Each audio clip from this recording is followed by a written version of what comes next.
Welcome to this documentary and Atlanta, where we will discuss why lights, camera, and action are used here in the state of Georgia. Sure, there's some red tape, just like working in any state, but here are some of the major highlights and requirements of the Georgia Film Program. Some eligible projects include feature films, television films, pilots or series, televised commercials, and music videos that are distributed outside of Georgia. The $500,000 annual minimum expenditure threshold can be met with one project or a total of multiple projects produced by the same production company aggregated in a single tax year. Only production companies are eligible to apply. Credits can be used to expand infrastructure investments, to expand on Georgia creative workforce. It can advance Georgia technology sector with the rise of computational media and further the want for stronger students' interest in the creative workforce after graduation. According to the Bureau of Economic Analysis, Georgia had an 83% growth in the creative workforce for 2021. Before the pandemic, Georgia experienced a 210% economic expansion. Let's visit Rich Hart Global Studios to hear what they have to say.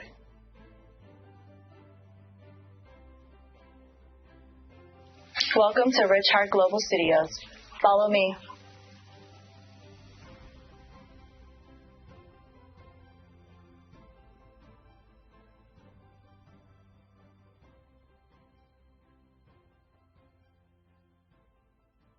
Hello, my name is Rich Hart, owner, principal, and president of Rich Hart Global Studios, Rich Hart Global Inc., a Value Core Institute, and also house themselves Color City.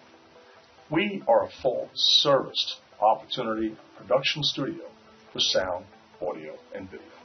Gives us the opportunity itself to really expound and grow and really develop a unique position in today's technology world when it comes down to video and audio recording.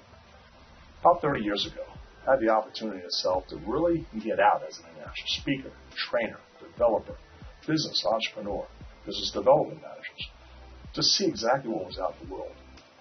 30 years later, the culmination of Rich Hart Global Studios came out from the years of being in locations and particular places themselves that really didn't suit the needs. Didn't suit the needs for the audience, didn't suit the needs for the speakers and the presenters. Welcome to Rich Hart Global Studios. A very, very unique difference to bringing you closer to the areas of video and audio production. So the studio was designed because of the fact that there was a definite need out there. A need to really bring high quality audio and video to your audience, to the individual viewers, to really give them a sense of worth and to give them a sense of quality. I'm motivated by the people themselves, and those individuals that were in the locations, to give us the opportunity to really take a good look at the technologies of audio and video and to bring that alive for the audience.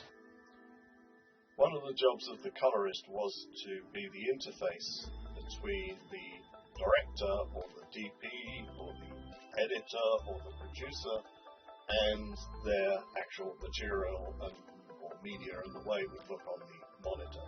The colorist is actually providing a creative input rather than just listening to what people requested. They're the ones saying, well, I think it'll look better if we brighten this up and if we make the sky a bit darker and more menacing and, added a bit more contrast and so forth. And that's done by the colorist.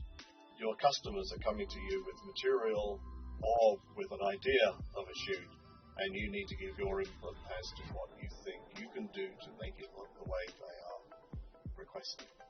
The latest color correction techniques and industry trends are things that quite often have been around for a number of years. They aren't something that gets developed and suddenly you've got this brand new way of doing things. For example, a lot of what we're trying to do is to provide an easier or better way of doing something we've done in the past. A colorist, after all, is a very creative. The job of the colorist is a creative job. But you were then given all these clips, one after the other, and they would look totally different color. And so our job initially was to just take those different colors and try and get them to look as though they were all shot in the same place.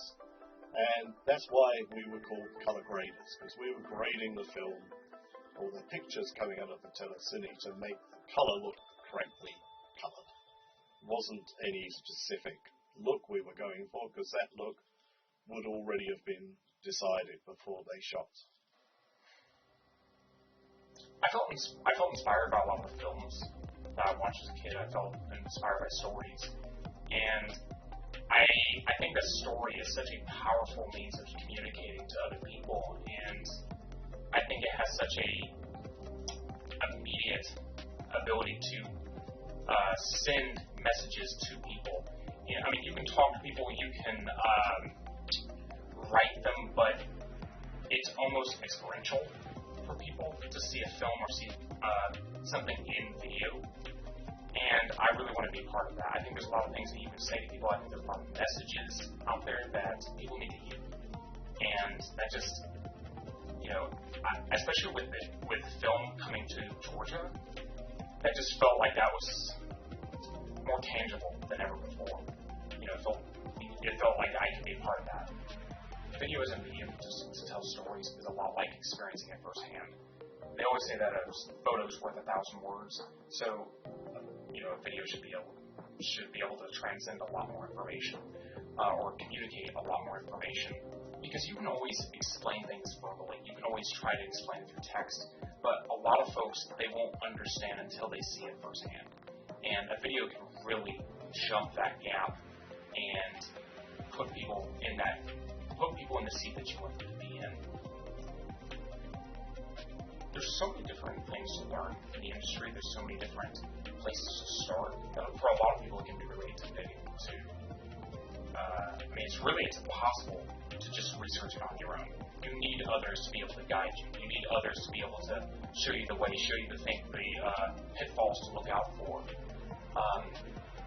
For myself, I was very fortunate, and I was able to find others that they had already had experience, and they were more than willing to be able to teach me as well. If you can find those people, if you can find people that are willing to try to show you the way, that are willing to try to show you the different things that they specifically look for, it can help you more quickly traverse those gaps and be able to build that muscle memory. I mean, the biggest thing I would tell folks is to be humble. To be willing to look at themselves, look at their work, see, and ask themselves, what can I do better? What should I have done better? What questions should I have asked? What things should I have looked up ahead of time? Because we have the internet. We have lots of different avenues of information that we can pursue. It's just a matter of whether we know to pursue it. So be willing to ask those questions. If you're willing to be open-minded, I think that anybody can find a niche in this industry. So I started in theater. Like, that was my humble background of, like, getting into all this. Some people go to school for, like, studio stuff, which I think is more common. I went for theater, and I actually started working as a carpenter, building sets, and I was also painting sets as well.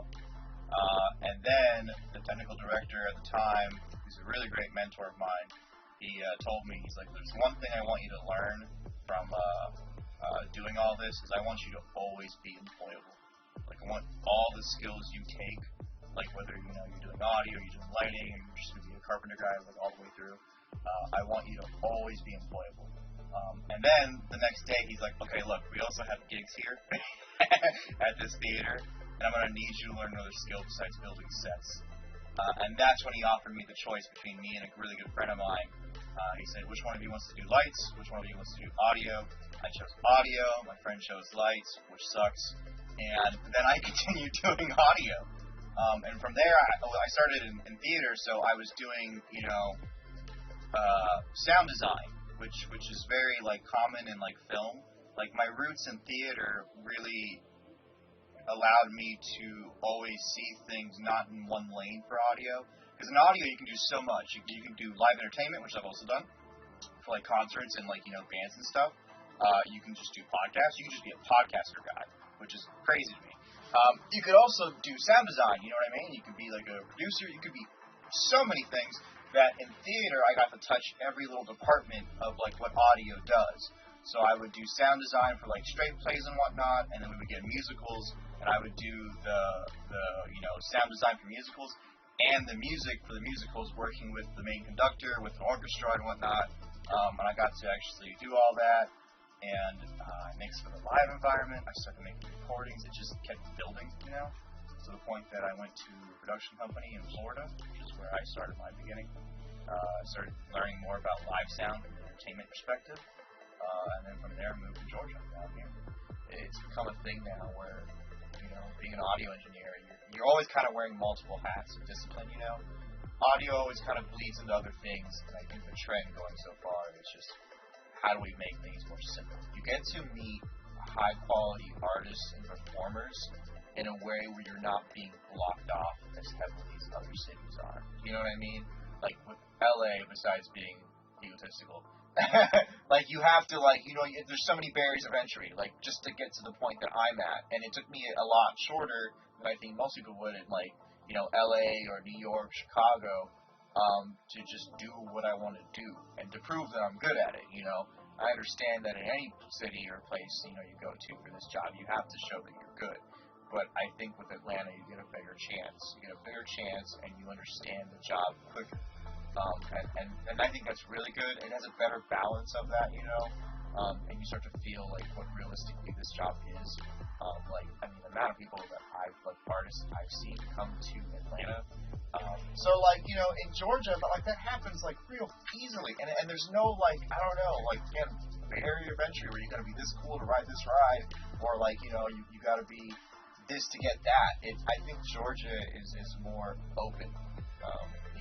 Again, it's a pro and a con, because, at the same time, you can't have a lot of people who knock on the door and they just really aren't good. But I do like that Georgia gives them a chance. In the filmmaking industry itself, there's always going to be some obstacles and challenges. Some hurdles themselves we're going to continue to have to climb. Through the physical, mental, emotional, and spiritual aspects of what we do day in and day out in our business, we're going to have to find new routes, new areas, new opportunities, to bring our craft to the best of light. As we reach and go through these economic changes, Atlanta is going to see some broad changes out here, especially what we see in the film industry. With its vast landscapes themselves and the ability itself of land, sea, and water, using the mountain areas themselves, we're going to see a tremendous amount being produced here in Georgia. That's being produced right now.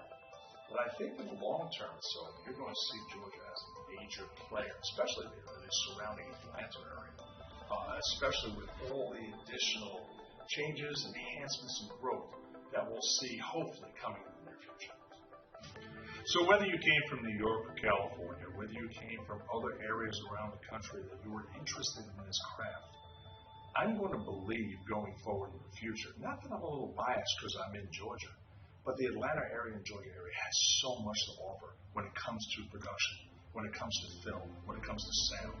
The landscapes themselves are going to foster that giant-sized change that we're seeing. And as we start to develop and grow and build these resources, you're going to see a lot more people themselves flocking in, to this area, this Georgia area, Atlanta area, and really start to uncover some of the secrets and hidden gems of what Atlanta and Georgia has to offer.